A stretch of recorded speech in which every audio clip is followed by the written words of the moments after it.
안녕하세요. 오늘은 12월 23일 금요일입니다. 이제 올해가 일주일 정도밖에는 남지 않았습니다. 아쉽지만 마무리 잘 하시면 좋겠네요. 그리고 새로운 마음으로 새해를 맞이하고 올해보다 더 밝아지고 풍성한 그러한 2023년을 맞이할 수 있으면 좋겠습니다. 또 제가 그렇게 기도하고 있습니다. 오늘은 사사기 1장 8절에서 10절입니다. 유다 자손이 예루살렘을 쳐서 취하여 칼날로 치고 성을 불살랐으며 그 후에 유다 자손이 내려가서 산지와 남방과 평지에 거한 가나안 사람과 싸웠고 유다가 또 가서 헤브론에 거한 가나안 사람을 쳐서 세세와 아히만과 달메를 죽였더라. 헤브론의 본 이름은 기럇 아르바이었더라. 아멘. 참 성경을 보면 이게 성경인가 하는 생각을 할 때도 있죠. 왜냐하면 아니 죽을 사람도 살리는 것이 교회이고 하나님인데 멀쩡한 사람을 가서 칼로 쳐서 죽이라고 하니 이게 말이 안 된다고 생각을 하지요. 성경을 문자적으로만 보는 사람들은 성경을 통해서 하나님의 뜻을 발견하기보다는 성경에 나타나는 모순과 문제점을 지적하면서 이러기 때문에 이것은 하나님의 말씀이 아니다. 이게 어떻게 성경이냐. 이렇게 반문하는 사람들도 있습니다. 그러나 그거는 하나님의 역사를 알지 못하기 때문에 하는 말이고 하나님은 목적이 있는 거예요. 목적. 자, 이렇게 죽이라고 할 때는 이방인들, 하나님을 대적하는 이방인들 아니면 이스라엘 내에서도 하나님을 향해서 반기를 들었던 고라의 자손과 같은 사람들, 그러한 사람들을 하나님이 제거하시거든요. 그런 목적이 있어요. 하나님이 그렇게 희생을 치르면서까지도 죽이고 제거하는 이유는 그렇게 해서라도 하나님의 백성들 이스라엘 내에 거룩이 보존되도록 하기 위한 목적입니다. 거룩. 이스라엘 백성들이 오염되지 않고 감염되지 아니하고 하나님이 주신 말씀 그대로 순수하게 지켜야 되고 또 믿음을 그렇게 순수하게 하나님 앞에서 지켜야 될 뿐만 아니라 심지어는 이스라엘의 혈통까지도 순결하게 지켜야 되는 거예요. 혈통. 이방인들의 피가 섞이면 안 되는 거죠. 그렇기 때문에 이스라엘은 혼인을 하더라도 이방인과의 혼인은 철저하게 금했고 이스라엘 내에서 지파 대 지파 이런 결혼을 하나님이 허락하셨고 또 창세기나 이런 데서도 보면 철저하게 근친혼을 했습니다. 근친혼. 왜냐하면 거룩을 보존하는 것이 목적이었기 때문에 그래요.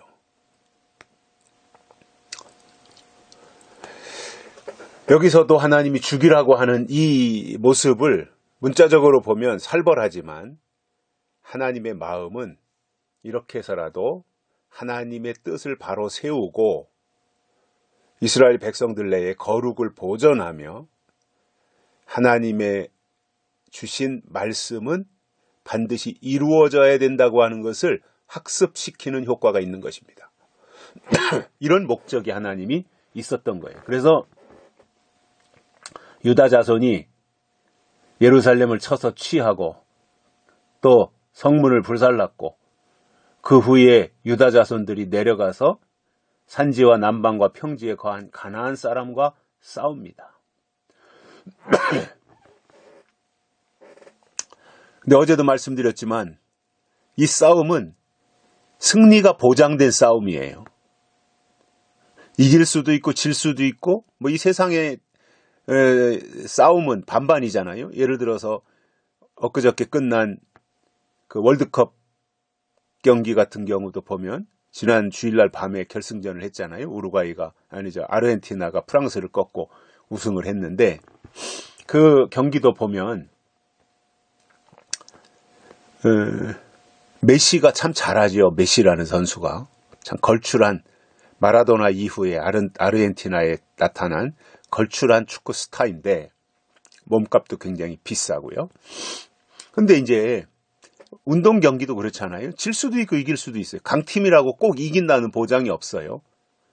아르헨티나가 월드컵 우승을 했는데 이번 월드컵 때에 출전해서 첫 경기였나요? 사우디아라비아인가 어디하고 붙어서 졌어요. 아르헨티나가. 그런데 우승했단 말이에요. 운동 경기도 질 수도 있고 이길 수도 있어요. 강팀이라고 해서 꼭 무조건 이기기만 하는 것이 아니라 그날의 컨디션이라든가 전술이라든가 운이라든가 이런 것들이 다 이제 복합되어서 승리를 할 수도 있고 또 그런 것이 뒷받침이 안 되면 열심히 잘했는데도 골을 넣지 못해서 패배할 수도 있는 거거든요. 이게 스포츠 경기도 그래요. 전쟁도 마찬가지입니다. 전쟁도. 골리앗이 있다고 해서 100% 이기는 건 아니에요. 물론 세상적 기준으로 보면 골리앗이라고 하는 걸출한 스타가 있으니까 전쟁에 나가기만 하면 백전백승 한 것은 맞아요. 그런데 골리앗이 있다고 해서 꼭 다 이겨 무조건 다 100%, 1000% 이기느냐면 그렇지 않아요. 다윗이 이겼잖아요. 그러니까 변수라는 것은 항상 있어요. 의외의 변수라고 하는 거. 그런데 이게 이제 세상적인 개념이 그렇고 그러나 하나님이 승낙해서 진행되는 싸움은 그건 무조건 싸우면 이기는 거예요. 왜냐? 하나님이 싸우라고 해서 싸우는 것이고 또 하나님이 이미 승리를 보장해 놓으셨기 때문에 그렇습니다. 이 싸움이 그렇기 때문에 하나님이 함께하는 싸움이 중요한 거예요. 그래서 산지와 남방과 평지에 거한 가나안 사람들과 싸웠고 또 유다가 가서 헤브론에 거한 가나안 사람들을 쳐서 세세와 아히만과 달메를 죽였다 이겁니다.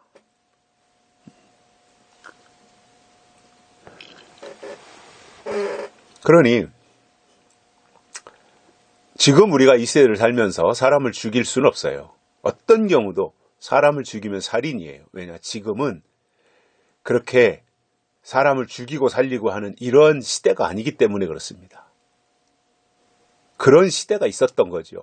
지금 그렇게 하면 살인죄로 감옥에 들어가서 수십 년 징역살이를 해야 돼요. 그러니까 이제 그 시대를 잘 알아야 되고, 그럼 지금 우리들에게 이 사사기의 말씀을 주시면서 하나님과 상관이 없는 민족들은 죽이라고 했을 때 이것은 실질적으로 가서 목숨을 끊어놓고 목을 따라고 하는 이야기가 아니라 그들은 영적으로 하나님을 등졌으니 더 이상 가까이 하지 말고 하나님을 대적하는 사람들은 단절하라는 겁니다. 단절하라. 그렇다고 해서 이웃사촌이고 옆집에 사는데 왕래 안 하고 살 수 있나요? 육은 육을 가지고 사니까 육의 역할을 해야 되는 거죠. 그러나 영적으로는 가까이 하지 말고 영적으로는 완전히 교류가 되지 않는 그러한 상태, 이것을 의미하는 거죠. 이것이 이제 더 발전해서 나아가면 영이 없는 자들이니까 이미 영적으로 죽은 자들이잖아요. 하나님은 그렇게 상대하신다는 거죠. 그런 사람들을. 그래서 우리가 이러한 관점에서 우리가 사사기를 보면 이 사사기에 나오는 전쟁사를 이해하는데 도움이 될 것이고, 또 우리가 정말 하나님의 권위를 인정한다면 하나님이 죽이라고 하면 죽이는 겁니다. 이게 하나님의 권위가 바로 서는 거예요. 하나님이 버리라고 하면 버리는 거고요. 하나님이 가라면 가는 거고요. 하나님이 멈추라면 멈추는 거고요. 하나님이 죽이라면 죽이는 거고요. 이게 하나님의 권위를 바로 세워드리는 사람의 모습인 겁니다. 그리고 하나님은 그러한 사람들을 통해서 하나님의 일을 이루실 것입니다. 여기까지 하겠습니다. 고맙습니다.